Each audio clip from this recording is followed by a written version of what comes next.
Agra leagues के इस विशेष bulletin में आपका स्वागत है। आज हम हमारे स्टूडियो में एक ख़ास मेहमान आए हुए हैं। इनका नाम रमनदीप सिंह है। रमनदीप सिंह ने अभी हाल ही में जेईई मेंस की परीक्षा का जो दूसरा टर्म अटैम्प्ट था उसमें 99.46 परसेंटाइल हासिल किए हैं। ये आगरा में सबसे ज़्यादा हैं, सबसे ज़्यादा अंक हैं इनके। इनसे हम ये बात करेंगे कि ये इन्होंने जो जेईई की परीक्षा दी है। पहले मैं आपको जेईई परीक्षा के बारे में बता दूं कि ये जो परीक्षा है, इस परीक्षा के द्वारा ही जो देश के प्रतिष्ठित एनआईटीज़ हैं उसमें एडमिशन होता है, वहाँ बच्चे अपनी आगे की तैयारी करते हैं। पिछले कोरोना काल के दौरान में एक परिवर्तन आया है कि पहले इसकी एक दो परीक्षाएं होती थी, एक एडवांस परीक्षा है, एक मेन परीक्षा है। मेन परीक्षा के भी 4 हिस्से उन्होंने कर दिए हैं इस बार, क्योंकि कोरोना के चलते ये नया संशोधन करना पड़ा है इन्होंने। तो अभी इन्होंने सेकंड अटेम्प्ट में काफ़ी अच्छे अंक हासिल किए हैं। तीसरा अटेम्प्ट इनको अप्रैल में करना है। तो हम इनसे कुछ बातें करेंगे कि भाई इन्होंने किस तरह से तैयारी की, ताकि हम अपने दर्शक जो हैं उनको बता सकें। तमाम बच्चे होंगे हमारे जो देख रहे होंगे, उनको भी थोड़ा सा इससे लाभ हो कि वो आगे की पढ़ाई किस तरह से करें, कैसे तैयारी करें। तो रमन, आपको भाई अच्छे अंक मिलने पर, आगरा में टॉप करने पर सबसे पहले तो आपको मैं बधाई देना चाहूँगा। Thank you sir. मैं आपसे बस ये सबसे पहला सवाल यही पूछना चाहता हूँ कि आपने अपनी स्टडी को कैसे मैनेज किया, मतलब कौन से सब्जेक्ट्स थे जिन पर आपने ज़्यादा ध्यान दिया, किस तरह से टाइम मैनेजमेंट क्या था। सबसे पहला सवाल तो मैं यही पूछूंगा आपसे। मैंने सबसे ज़्यादा फोकस उन सब्जेक्ट्स पे किया जिनमें सबसे ज़्यादा मार्क्स आ सकते हैं जी। जैसे कि केमिस्ट्री एक ऐसा सब्जेक्ट है जो सबसे ज़्यादा स्कोरिंग होता है जी। उसमें अगर आप अच्छे से मटेरियल कवर करते हैं तो आपके अच्छे मार्क्स गारंटीड आ जाते हैं जी। तो फिर मैंने केमिस्ट्री में सबसे ज़्यादा स्कोर करने की कोशिश करी, ट्राई करा केमिस्ट्री में। और फिर मैंने फिज़िक्स और मैथ्स दोनों को इक्वल वेटेज दिया। फिर उसके बाद मैंने अपना स्टडी मैनेज किया। मैं कोचिंग जाता था, फिर मैं घर आके पढ़ता था, फिर मैं घर आके सो जाता था, फिर मैं रात को पढ़ा करता था।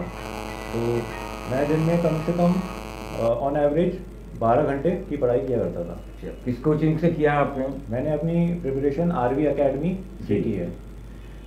वहाँ के थोड़ा वहाँ के बारे में बताइए कि आपकी एकेडमी में किस तरह से तैयारी की जाती है। आरवी एकेडमी में आगरा के बेस्ट फैकल्टी हैं। अच्छा। वो बहुत ही डेडिकेटेड हैं और स्टूडेंट्स की बहुत अच्छे से हेल्प करते हैं और टेक कॉन्सेप्ट्स बहुत ही क्लियर एक्सप्लेन करते हैं सर जी। जो भी फैकल्टी हैं वो। और डाउट सेशन होता है रोज़।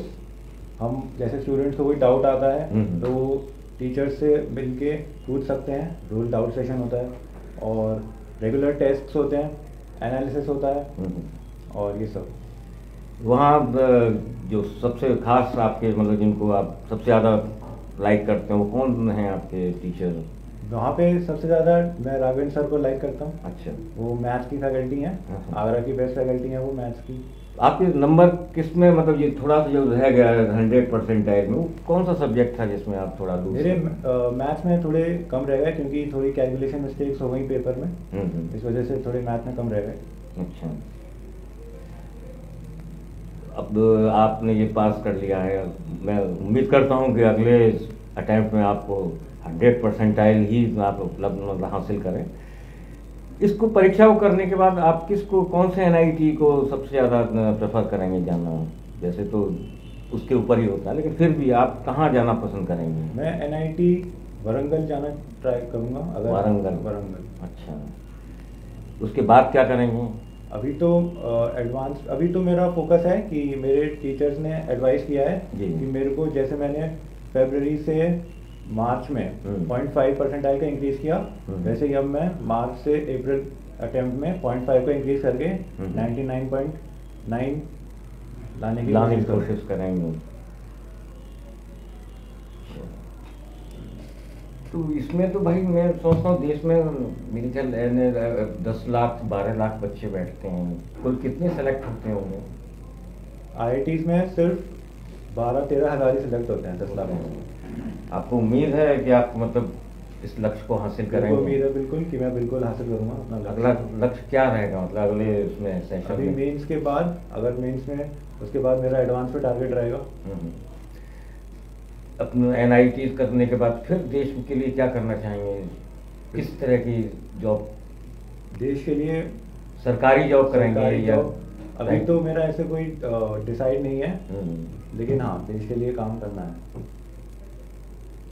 कुछ हमारे बच्चों के लिए कुछ कहना चाहें, मतलब वो किस तरह से अपनी स्टडी को आगे बढ़ाएं?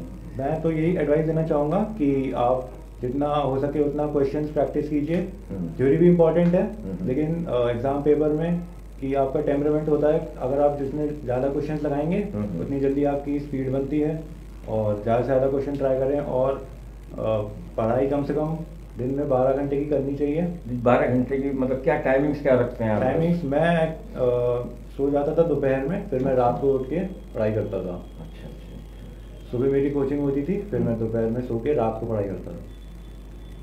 तो अब आपको मतलब मैथ को आपको देखना है, मैथ में मेरा फोकस रहेगा फुल, उसमें कुछ कम रहेगा। हाँ, मेरा पूरा फोकस अब मैथ पे रहेगा जी।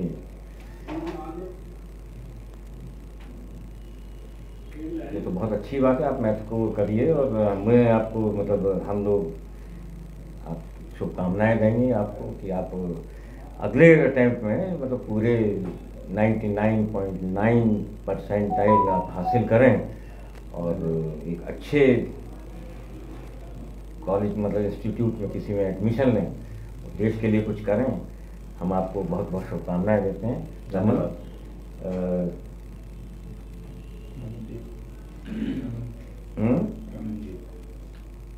यही कोई खास सवाल हो आप देवेंद्र पूछना चाहें? अपनी स्टडी के बारे में बताइए, आपने किस तरीके से शुरुआत की थी जेईई मेंस वगैरह की तैयारी करने के लिए, और किस तरीके से मतलब कि जो आज आप अच्छे नंबर हासिल किए हैं आपने, तो इसके पीछे जैसे आपने बताया कि हमारी पढ़ाई ज़्यादा अच्छी रही थी, रात को पढ़ाई करना, दिन भर थोड़ा सोना, आराम करना, टेस्ट करना, फिर भी हमें जैसे कि इसके बारे में और थोड़ा डिटेल में बताइए, मतलब किस तरीके से बच्चों को और ज़्यादा हिम्मत मिले कि हाँ हमें पढ़ने के लिए बेशक होना चाहिए। तो पढ़ाई के लिए मैं ये कहना चाहूँगा कि आप, जैसे मैंने फिज़िक्स के लिए HC वर्मा सॉल्व करी थी, उसमें मैंने क्वेश्चंस लगाए थे HC वर्मा के, और मैंने बाकी कोचिंग का मटेरियल सॉल्व करा था। और फिर केमिस्ट्री के लिए भी मैंने बुक्स लगाई थी 2-3, तो क्या कहते हैं बस। और मॉक टेस्ट देना बहुत अनिवार्य है। मॉक टेस्ट से क्या होता है कि आपको आइडिया लगता है कि आपका पेपर में कितने मार्क्स आ रहे हैं, फिर आप उसे एनालिसिस करते हो मॉक टेस्ट में कि आप क्या गलती कर रहे हो पेपर में, और ताकि आप वो दोबारा गलती असली पेपर में ना करें। मॉक टेस्ट देना रेगुलरली बहुत इम्पोर्टेंट है। 12 घंटे तो यार बहुत ज़्यादा होते हैं पढ़ाई के लिए। वो तो है, लेकिन टाइम निकालना पड़ता है थोड़ा, स्लीप इसी में आपके कोचिंग का टाइम भी है, 12 घंटे में ही है कि आप कोचिंग का टाइम भी है।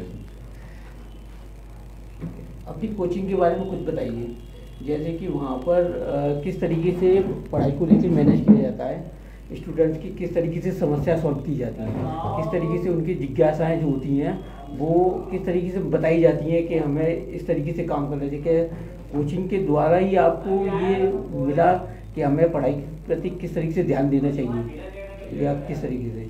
जो कोचिंग की हमारी फैकल्टी है वो बहुत अच्छे से मेंटर करती है, हमें एडवाइस देती है कि मतलब आप ये करिए, आप ये करिए, और हमें गाइड करती रहती है कि हमारे जैसे टेस्ट में परफॉर्मेंस अच्छा आ रहा है या बुरा आ रहा है, उस हिसाब से हमें बताती है कि आप इस पे फोकस करो। और जो अच्छा वहाँ पे एनवायरनमेंट है वो बहुत ही अच्छा है, मतलब कॉम्पिटिटिव एनवायरनमेंट है। और डाउट सेशंस होते हैं वहाँ पे रेगुलरली, तो जैसे अगर कोई आपको स्टूडेंट को डाउट आता है तो वो फैकल्टी से क्लियर कर सकता है, फैकल्टी अवेलेबल रहती है वहाँ पे।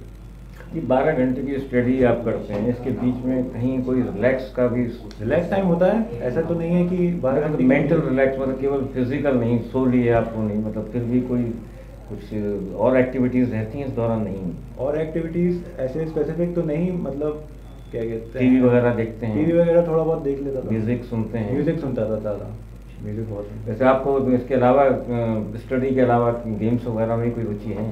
स्टडी के अलावा मैं बास्केटबॉल खेला करता था। अच्छा अच्छा, हाँ जी।